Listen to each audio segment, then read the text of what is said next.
নমস্কার বন্ধুরা, রিতার কিচেনে সবাইকে স্বাগত। আজ তোমাদেরকে নারকেলের আইসক্রিম করে দেখাবো। এই গরমে মনকে তৃপ্তি করে দেবে এই নারকেলের আইসক্রিম। খুবই অল্প টাইমের মধ্যে কম উপকরণ দিয়ে এই রেসিপিটা করছি। এই রেসিপিটা তোমরা শেষ পর্যন্ত থেকো। আর যদি ভালো লাগে আমার এই চ্যানেলটাকে সাবস্ক্রাইব করার জন্য অনুরোধ রইল। চলো রেসিপিটা স্টার্ট করছি। এখানে 1 বাটি দুধ নিলাম। দুধটাকে এবার কড়াইয়ের মধ্যে দিয়ে দিলাম। গ্যাসের আঁচটাকে হাই করে দেব। এই সময়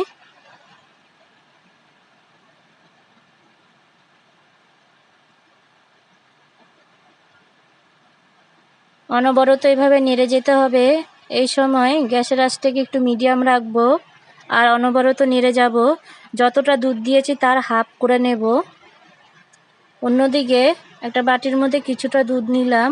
ওই দুধের মধ্যে 2 চামচ গুঁড়ো দুধ দেব। আর লাগছে 2 চামচ কর্নফ্লাওয়ার। এবার ভালো করে মিশিয়ে নিতে হবে।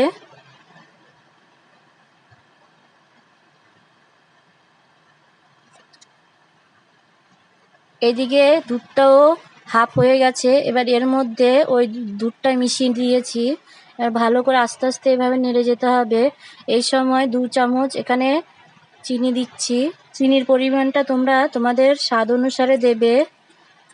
যখনই কর্নফ্লাওয়ার দেবে তখনই দেখবে দুধটা বেশি করে গাঢ় হয়ে যাবে। তাই অনবরত এভাবে নেড়ে যেতে হবে যাতে নিচে না লেগে যায়। যখনই এরকম গাঢ় হয়ে যাবে তখনই নামিয়ে নেবে। এবার ঠান্ডার জন্য রেখে দিলাম। অন্যদিকে একটা নারকেল নিয়েছি।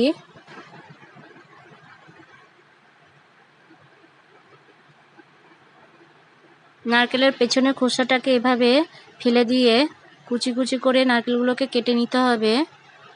এবার মিক্সচারে ভালো করে ধুয়ে নারকেলগুলোকে দিয়ে দিলাম আর সামান্য একটু নারকেলের জল দিয়ে পেস্ট করে নিচ্ছি। এই রকমভাবে পেস্ট করে নিতে হবে। এরকম যখনই হবে এর মধ্যে সামান্য এলাচ গুঁড়ো দিয়ে দেব। আর আগে থেকে যে দুধটা নামিয়ে রেখেছিলাম সেটাকে এবার দেব। দুধটাও ঠান্ডা হয়ে গেছে।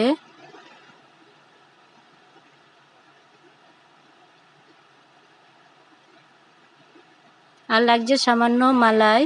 এখানে তোমরা ফ্রেশ ক্রিমও দিতে পারো। এবার ভালো করে মিক্সচারে পেস্ট করে নিচ্ছি।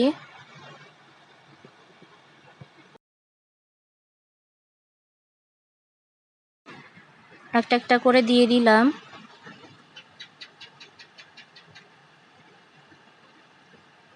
অন্যদিকে কাজু আর কাঠবাদামকে উপর দিয়ে দিয়ে একটা চামচ দিয়ে ভালো করে মিশিয়ে নিতে হবে।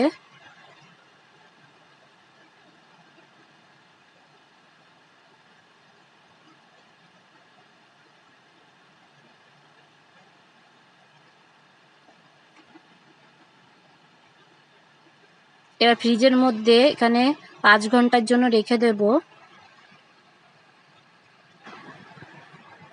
5 ঘন্টা পর এখানে সামান্য জলের মধ্যে বসিয়ে দিলাম। এতে ভালো করে তাড়াতাড়ি উঠে যাবে। বাটির আইসক্রিমটা তোমাদেরকে দেখিয়ে দিলাম।